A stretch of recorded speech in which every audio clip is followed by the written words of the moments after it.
Sunlight streams through my floor-to-ceiling windows, casting rainbow prisms across my bedroom walls from the crystal decorations the staff meticulously arranged last night. I trace my fingers over the invitation card on my nightstand, the thick cardstock embossed with golden script, promising a week at a beachfront villa worth more money than most people see in a lifetime. My heart flutters. Maybe this time will be different. I slip out of bed, my bare feet sinking into plush carpet. The mansion is quiet except for the soft whir of central air and distant footsteps of the cleaning staff. Balloons and soft pastels bob gently against my ceiling, and wrapped presents gleam on my marble dresser. 16. I'm finally 16. The mirror reflects back someone caught between childhood and adulthood, my dark waves pulled into a messy bun, olive skin glowing in the morning light. I straighten my shoulders, practicing the poised smile expected of a Harrington daughter. But my eyes betray me. Hazel irises unable to hide the desperate hope I've carried since I was little. That one day, just once, I'll matter as much as Savannah. My phone buzzes. A text from Emma wishing me happy birthday with about 50 heart emojis. I smile, warmth blooming in my chest. At least someone remembers without being reminded by the staff's decorations. I make my way downstairs, each step measured and graceful like Mom taught me. The grand foyer stretches before me, all soaring ceilings and gleaming marble. But instead of my parents waiting with birthday wishes, there's only Savannah. My sister leans against a pillar, golden hair perfectly styled even at this hour. Her smirk sends ice down my spine. Morning, birthday girl. Her voice drips honey-sweet venom. Mom and Dad left you something. I freeze halfway down the stairs. Where are they? Oh, they had to run out. Savannah straightens, producing a folded paper from behind her back. But they made sure to leave you a special list. My stomach drops as she holds it out. Not an invitation, not birthday wishes, a chore list. 2 pages, neatly typed. The room spins violently. My vision narrows to pinpricks, blood roaring in my ears. Every detail hits like a physical blow. The tremble in my hands, the metallic taste of betrayal on my tongue, the way my chest constricts until I can barely breathe. The cheerful birthday music playing softly through hidden speakers becomes a mocking soundtrack to my humiliation. What is this? My voice comes out raw, unfamiliar. What does it look like? Savannah rolls her eyes. Someone has to make sure everything's perfect for the party. Mom and Dad trust you to handle it. Just hours ago, I'd been floating on cloud 9. The memory crashes over me, sitting cross-legged on my bed last night, carefully reading every word of the villa invitation. I'd already packed my favorite sundress, the new swimsuit I'd been saving. Mom had smiled, actually smiled, when she handed me the envelope, and Dad had mentioned something about family bonding. I'd been so sure this birthday would be different, so certain they'd finally see me. But the villa, the words stick in my throat. Savannah's smile widens. Oh, honey, did you really think they meant you were invited? That's for the family vacation next week. You know, for people who actually deserve it. My fingers grip the banister so hard my knuckles turn white. Years of being the afterthought, the burden, the imperfect daughter crash through me. But beneath the familiar pain, something else stirs. Something that makes my jaw clench and my spine straighten. I stare at my reflection in the marble floor, barely recognizing myself. The perfect, polite daughter they've tried to mold me into. The girl who accepts scraps with a smile. The sister who steps aside, so Savannah can shine. Number not anymore. My hand crushes the paper into a ball. The sound of crinkling pages echoes through the foyer like a battle cry. I stand at the foot of the grand staircase, its sweeping arc suddenly symbolic of all the choices before me. The safe path, stay quiet, do what I'm told, keep hoping they'll love me. Or the terrifying unknown. Fight back, stand up, risk everything. What will I do now? The question pounds in my head like a drumbeat. How do I even begin to fight back against the perfect family facade they've built? I look down at the crumpled paper in my fist. This ends now, and they'll never see it coming. I scan the crumpled chore list for the 100th time, my eyes catching on details I missed before. The tasks aren't random, they're calculated. Each item strategically placed to keep me away from specific areas of the house at certain times. Away from Dad's study during his important calls. Away from the dining room during family dinners. Away from anywhere I might overhear something I shouldn't. My bedroom feels like a crime scene, papers scattered across my usually pristine desk. Old report cards showing straight A's lie next to newspaper clippings of Savannah's charitable work. Family photos where I'm positioned just slightly off-center, a shadow to Savannah's spotlight. The evidence has been here all along, waiting for me to connect the dots. Something cold settles in my stomach as I uncover a letter from last semester. My academic counselor's praise for my exceptional performance despite challenging circumstances sits next to a sticky note in Mom's elegant script. Perfect for damage control if anyone asks questions. I push back from my desk, mind racing. They've been using my academic success as a shield. Look at how well Lily's doing in school. Clearly there's nothing wrong at home. My hands shake as I realize how long this manipulation has been going on. The house is quiet, too quiet. Through my window, I watch Mom's Mercedes glide down the circular driveway, Savannah in the passenger seat. They'll be gone for hours at their usual spa day. Dad's at the office until late. The cleaning staff won't arrive until tomorrow. My heart pounds as I slip into Dad's study. The room reeks of leather and power, all sleek modern furniture and expensive art. His computer sits like a sentinel on the massive desk. I've seen him type his password 100 times, watching from the doorway while pretending to dust the shelves. Another core designed to keep me busy. The screen flickers to life. My fingers fly across the keyboard, muscle memory from years of observation guiding them. I'm in. The first email makes my blood run cold. Villa arrangements. Jonathan, everything's set for Savannah's exclusive weekend. The staff has been instructed to maintain complete privacy. As discussed, we'll ensure all social media posts emphasize the family aspect while keeping Lily occupied with her academic commitments. The usual transfers have been arranged. $20,000 for Savannah's shopping and activities, plus the standard coverage for any impromptu expenses. I dig deeper, hands trembling but determined. Each document reveals another layer of betrayal. Savannah's monthly allowance could fund a semester of college. Meanwhile, my education fund sits untouched, a bargaining chip they hold over my head. A video file catches my eye. I plug in my earbuds, careful not to make a sound. The girls' grades are our best defense. Dad's voice fills my ears, clinical and cold. As long as Lily maintains her academic performance, no one will question our methods. It's a small price to pay for maintaining the family's reputation. Mom's laugh, sharp as breaking glass. And she's so eager to please. Really, it's almost too easy. The recording continues, but I can't breathe.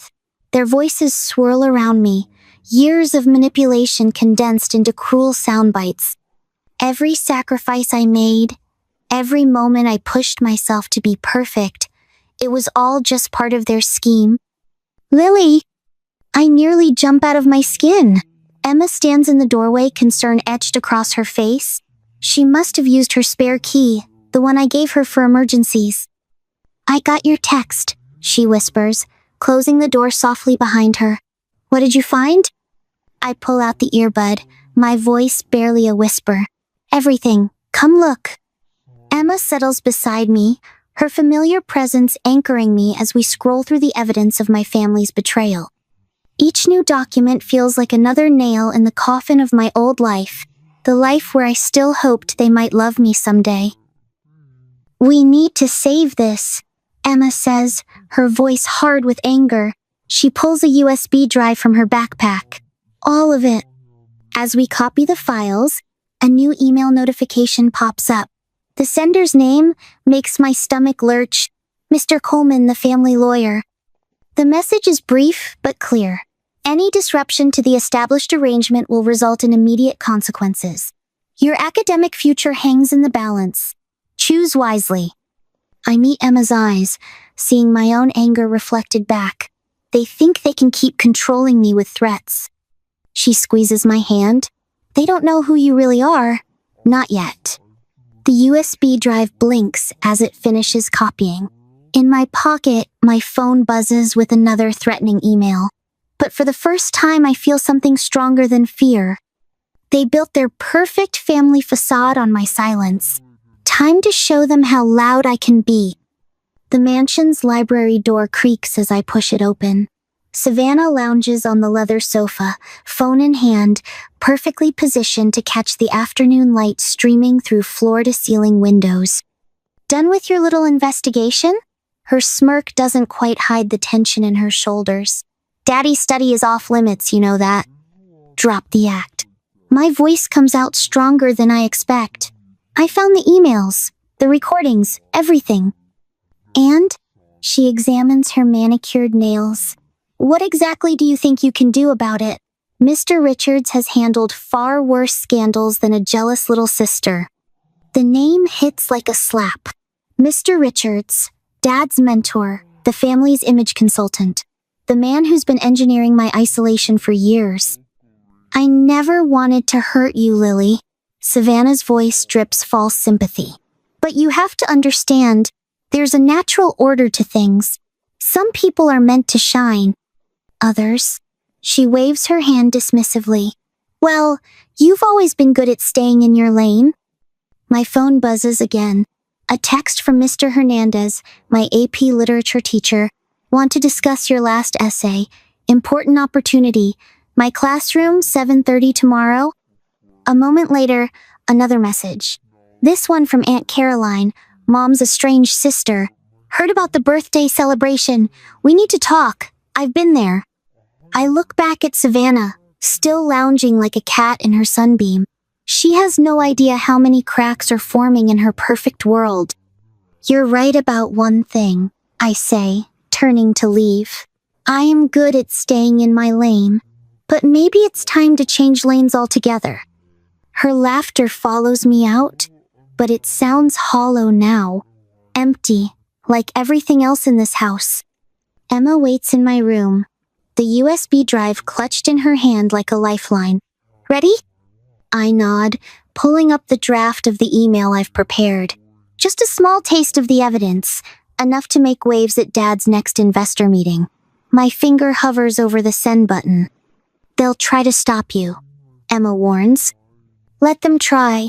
I hit send. This is just the beginning. "Did you see what that Harrington girl posted?" The whispers follow me through the mansion's marble corridors, each one a tiny needle under my skin. So ungrateful.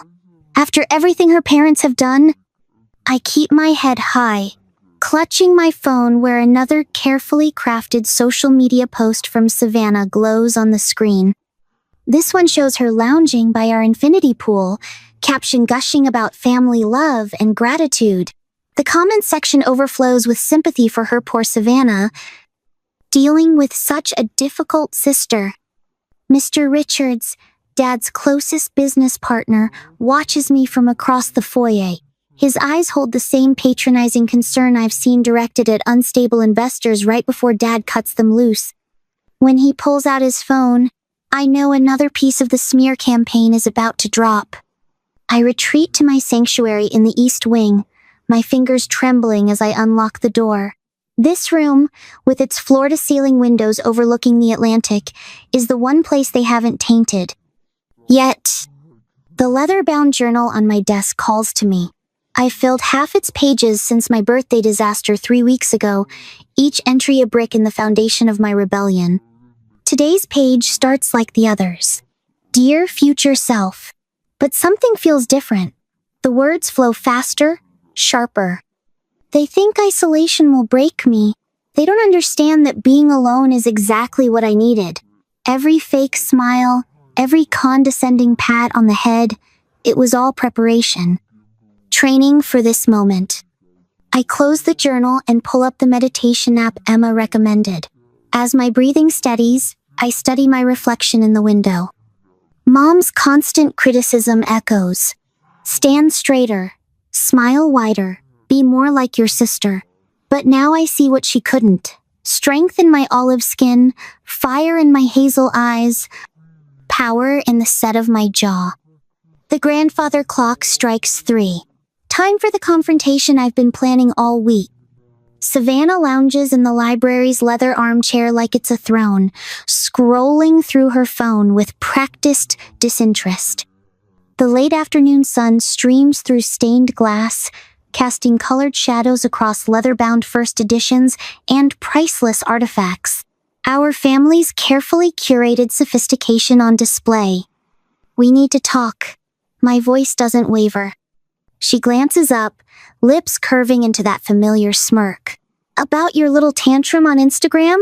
God, you're so embarrassing. About 16 years of lies. I plant myself in front of her, blocking her escape route. About how you and Mom and Dad systematically destroyed every chance I had at. Destroyed? She laughs, but there's an edge to it. We gave you everything. Private schools, dance lessons, that ridiculous art camp. Scraps. The word explodes from me. Everything you didn't want. Every opportunity that wasn't good enough for precious Savannah first. She stands, using those 2 inches of height difference like a weapon. You're delusional. This is exactly why they didn't invite you to the villa. You're unstable. Really? I pull out my phone, fingers steady now. Is that what the country club board would think when they see the real numbers? How much Dad spends on your hobbies versus my education? The blood drains from her face. You're bluffing. Try me. The silence stretches between us, heavy with years of unspoken truth. When she finally speaks, her voice has lost its honey-sweet venom. You'll never win this. No one will believe you over us. I meet Emma at Cafe Luna, our usual spot 3 blocks from the mansion. The afternoon crowd provides perfect cover. No one from the country club would be caught dead in a place with mismatched mugs and local art on the walls. I brought backup, Emma says, nodding toward a corner booth. Mr. Hernandez, my AP literature teacher, sits with his worn leather briefcase. Next to him, Aunt Caroline's familiar silver hair catches the sunlight. My throat tightens. You all came. Of course we did. Emma squeezes my hand. We've got the documentation you asked for. Mr. H pulled your attendance records. And the emails about family emergencies during exam weeks? He adds quietly. Aunt Caroline slides a manila envelope across the table. Bank statements. Your father's not as careful with his passwords as he thinks. The garden lights flicker on as sunset approaches, casting a warm glow over the carefully arranged chairs. I adjust the projector screen one last time, heart pounding as cars pull up to the mansion's side entrance. Board members, business partners, people whose opinions matter to Jonathan Harrington. Quite the setup, Mr. Richards says, pausing at the garden's entrance. His smile doesn't reach his eyes, though I'm not sure what could be so important it requires all of us here on such short notice. I mirror his fake smile. You'll see. The presentation is brutal in its simplicity. Bank statements, email threads, a timeline of coincidences that shows a clear pattern of sabotage. With each slide, the whispers grow louder. By the time I show the comparison of educational investments, hundreds of thousands for Savannah's prestigious programs versus the bare minimum for mine, even Mr. Richards has lost his condescending smile. Later, I walk along Miami Beach, letting the waves wash away the day's tension. Each step feels lighter, freer. The ocean breeze carries away 16 years of doubt and shame, replacing them with something stronger, certainty. My phone buzzes with messages from Emma and Aunt Caroline. Time for our late-night strategy session. But as I turn to leave, something stops me. A moment of perfect clarity, standing between sea and sky. They thought they could break me. Instead, they taught me how to fight back. The study is dark when I return, perfect for what comes next. Emma's voice comes through my earbuds, steady and sure as we review the plan. Aunt Caroline's encrypted messages light up my screen with tactical suggestions. Tomorrow's surprise party will be anything but celebratory, at least for them. I reach for Dad's desk drawer, searching for his spare laptop charger, when my fingers brush something unexpected. A USB drive unmarked and dusty, probably forgotten. My laptop whirs to life, the USB's contents loading slowly. A video file, then another, and another. My hand flies to my mouth as the first recording plays. Dad's voice, clinical and cold. Of course we can't let her take the scholarship. It would overshadow Savannah's achievements. No. We'll handle Lily's academic future our way. Mom's laugh, sharp as broken glass. She'll understand someday. It's all for the family's best interest. I sit in the dark, letting their words wash over me, each confession more damning than the last. My hands don't shake as I copy the files. They never thought I'd find this. They never thought I'd fight back. That was their biggest mistake of all. My living room transforms into a war room before my eyes. 3 monitors glow in the dimness, their screens reflecting off the polished marble floors of our Miami Beach mansion. Evidence binders line the oak shelves where Mom's precious Fabergé collection once perched. The irony doesn't escape me, her symbols of wealth now replaced by proof of their corruption. Emma hunches over one of the laptops, her fingers flying across the keyboard as she sets up the encrypted live stream. All systems are ready, she murmurs, pushing her glasses up. You sure about this, Lily? I trace my finger along the timeline sketched on our whiteboard. Each beat of my plan marked in precise detail. Maps of the mansion grounds and printed emails cover the walls like wallpaper, a tapestry of betrayal waiting to be exposed. I've never been more sure of anything. The surprise celebration event I've orchestrated is already in full swing downstairs. Crystal glasses clink and fake laughter echoes through the halls. Every detail has been meticulously planned. From the strategic placement of evidence displays to the careful guest list of Dad's most influential business contacts. My phone vibrates. Another text from Dad's business partner asking if I'll reconsider my rash actions. I delete it without reading further. They still think I'm the same quiet girl they could push around. Their mistake. The security feed shows Savannah preening in front of a mirror in the foyer, rehearsing her speech one last time. Her golden hair catches the light from the chandeliers, perfect as always. But there's a tremor in her hands as she smooths her designer dress. Live streams picking up viewers, Emma says, eyes locked on the metrics climbing across her screen. Words getting out. We've got over 5,000 people watching already. I straighten my shoulders, checking my reflection in the darkened window. My dark waves fall loose past my shoulders, no more innocent ponytail. Dark eyeliner rings my hazel eyes like war paint. The girl who used to shrink from confrontation is gone. The celebration space I've designed is a masterpiece of irony. Elegant decorations blend seamlessly with carefully placed evidence displays. Printed emails peek out from between flower arrangements. Financial records nestle behind crystal champagne flutes. Every corner tells a story of deception. The guests arrive in waves of silken diamonds, Miami's elite gathering for what they think is just another charity event. If they only knew. Every influential business figure Dad's ever courted, every socialite Mom's ever tried to impress, They're all here to witness the facade crack. I spot Mr. Richards, Dad's closest ally, glad-handing near the champagne fountain. His booming laugh carries up the stairs, but I catch the way his eyes dart around the room. He knows something's coming. They all do. The screens behind the makeshift podium glow to life as the techs run their final checks. In less than an hour, those same screens will display every damning email, every secret recording that proves what this family really is. My heart pounds against my ribs, but my hands are steady as I pull up the first file. 5 minutes until Savannah's speech, Emma warns, then adds, "Social media's blowing up. The hashtag is trending." I nod, sliding the final USB drive into place.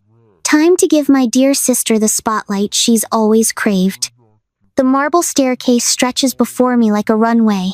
Each step down feels like crossing a threshold, from victim to victor, from pawn to player. The whispers fade as I emerge into the foyer, heads turning to track my entrance.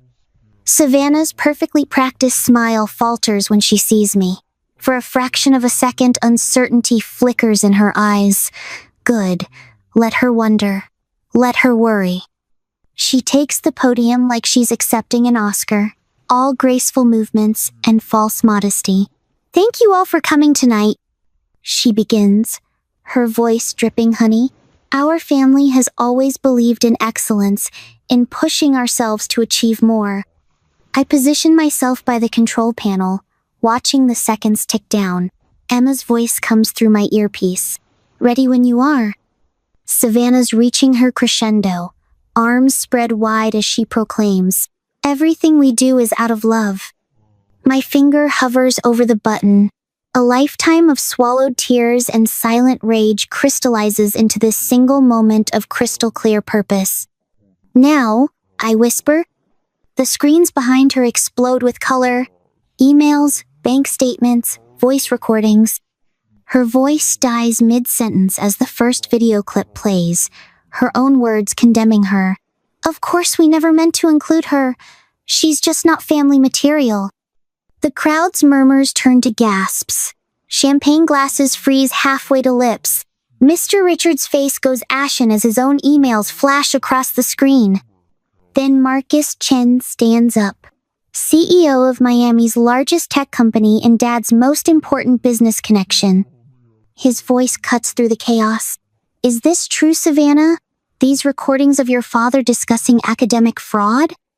Savannah's mouth opens and closes, but no sound comes out. The perfect princess, finally speechless. "I've seen enough." Marcus's words crack like a whip. "My company cannot be associated with this kind of behavior. Consider our contracts terminated."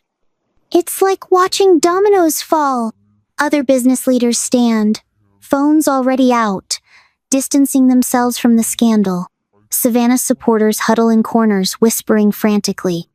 The carefully maintained facade of power crumbles brick by brick. Savannah spins toward me, her mask finally cracking. For the first time in my life, I see real fear in my sister's eyes. I hold her gaze as her carefully constructed world continues to collapse. "Happy birthday to me," I mouth silently. The chaos is beautiful. My phone buzzes again, but this time it's not a threat. The anonymous message makes my breath catch. "There's more. So much more. Check your secure email. This goes deeper than even you know." I smile as the screens continue their relentless display of truth. They never saw me coming. And I'm just getting started. The laptop screen flickers in my darkened bedroom, casting harsh shadows across my face as I stare down my family. Savannah's perfect golden waves frame her face like a crown, while Mom and Dad flank her in the Miami Beach office's pristine conference room. The contrast between their polished appearance and my quiet strength makes my fingers curl against my desk. "Lily, darling," Mom's voice drips artificial sweetness through the video call. "We're only thinking of your best interests. You know that, don't you?" I trace the edge of the USB drive in my pocket, the one containing every shred of evidence I've gathered. Its weight grounds me as Dad's icy tone cuts through the speakers. The social obligations of our position require certain sacrifices, he says, shuffling papers with manufactured casualness. Your sister understands this. Why can't you? The words that once would have shattered me now bounce off like rain on glass. In the background, Mr. Richards hovers like a well-dressed vulture, nodding along with every manipulative statement. I study their faces, memorizing every micro-expression of desperation poorly masked as concern. My phone buzzes another message from Mr. Coleman, the family lawyer. The screen lights up with thinly veiled threats about my college fund, about legal action that could drain every penny I have. On my laptop, social media notifications pop up in a steady stream. Influencers in my father's pocket are already spinning their narrative, painting me as an ungrateful daughter, a troubled teen seeking attention. I close my eyes, letting their words wash over me. When I open them again, my voice comes out steady, clear as a bell. Are you finished? The question lands like a slap. Savannah's perfectly maintained smile cracks just slightly at the edges. Because I am, I continue, each word deliberate as a chess move. I'm finished with the manipulation, the lies, all of it. I pull up the convention center's webpage on my second monitor, confirming tomorrow's setup.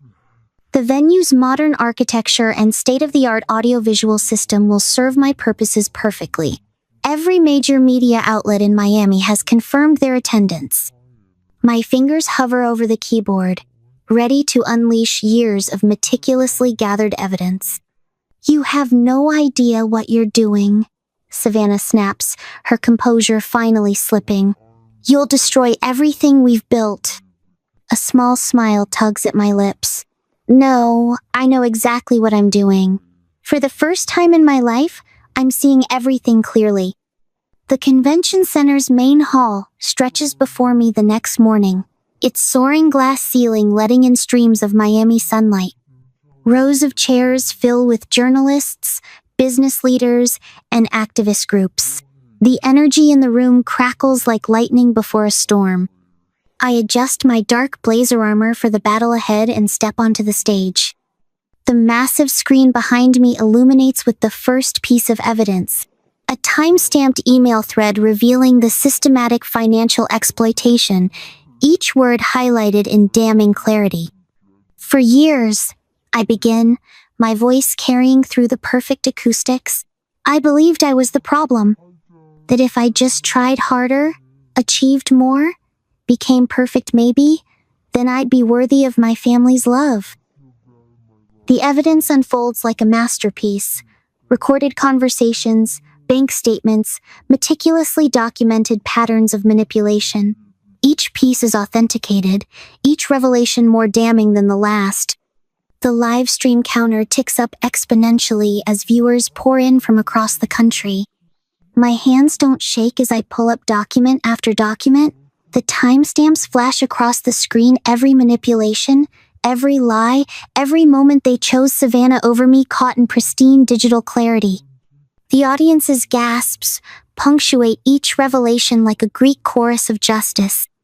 Alexander Thompson rises from his front row seat, his silver hair catching the spotlight. As a business leader in this community, his voice booms through the hall. I am appalled by this breach of trust. The Harringtons have exploited not just their daughter, but the very principles of family and integrity we hold dear. Dr. Cynthia Morales steps forward next, her legal credentials displayed prominently on the screen. What we're seeing here isn't just emotional manipulation, it's a calculated pattern of financial exploitation and educational fund mismanagement. Social media explodes. Number Justice for Lily trends nationwide as clips from my presentation go viral. The live chat floods with support messages and similar stories. Emma stands in the wings, tears streaming down her face as she captures everything on her phone. The final confrontation unfolds on live television 3 days later. The studio lights burn hot against my skin as I face my family one last time. Savannah's perfect mask has cracked completely, showing the scared girl beneath all that polished veneer. Mom's hands tremble around her designer handbag. Dad can't quite meet my eyes. You want to know the real reason I'm doing this? My voice carries through the hushed studio. Not for revenge, not even for justice. I'm doing this so that every other 16-year-old girl trapped in a gilded cage knows she has the power to break free. Later that night, in the quiet safety of my new room at the Parkers' house, my phone lights up with an encrypted message. The sender is anonymous, but the content makes my heart race. Harrington Family Foundation meeting the 15th of June. Full audio recording available. There's more to this story than anyone knows. Are you ready to hear it? I stare at the message for a long moment, my finger hovering over the screen.